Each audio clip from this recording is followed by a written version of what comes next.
Florent Crouy, bonjour. Vous êtes substitut du procureur de la République au parquet de Marseille. Marseille, où une convention a été signée avec les représentants de l'UNAF pour essayer d'endiguer la violence par des actions rapides. Comment cela se passe-t-il?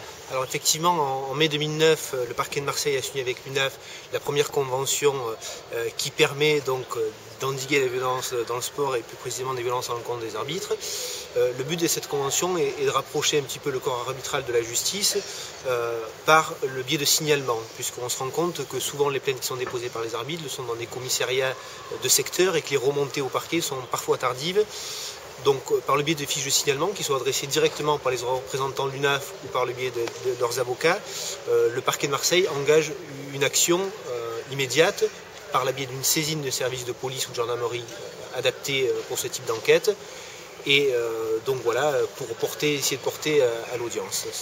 Vous êtes chargé des violences sportives particulièrement, donc vous engagez l'ouverture d'une enquête rapide avec éventuellement des comparutions immédiates lorsque cela est possible. Exactement, donc il y a plusieurs types de réponses pénales qui sont proposées à l'encontre des auteurs de ces infractions.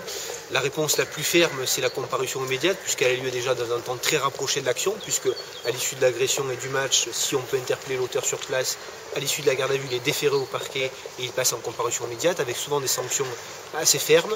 Il y a d'autres modes de poursuite qui sont des jugements un peu plus lointains sur des enquêtes plus importantes et aussi parfois des alternatives aux poursuites parce que la réponse pénale ne se fait pas que dans l'enceinte judiciaire, elle peut se faire aussi par le biais de travail d'intérêt général ou d'amende de composition notamment.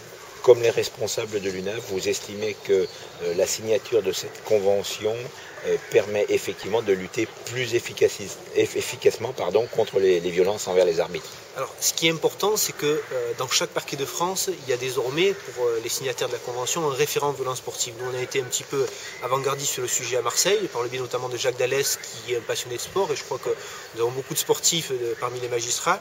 Donc, identifier un référent, ça permet d'établir des contacts réguliers avec les représentants de l'UNAF de la section locale. C'est le cas avec Eric Herman sur la section de la Méditerranée, et également des avocats Pascal Longo et Jean-Claude Valera. Donc voilà, l'intérêt d'abord, c'est établir les contacts entre les personnes. Très bien, merci beaucoup d'avoir participé à ce congrès de l'UNAF. Merci à vous.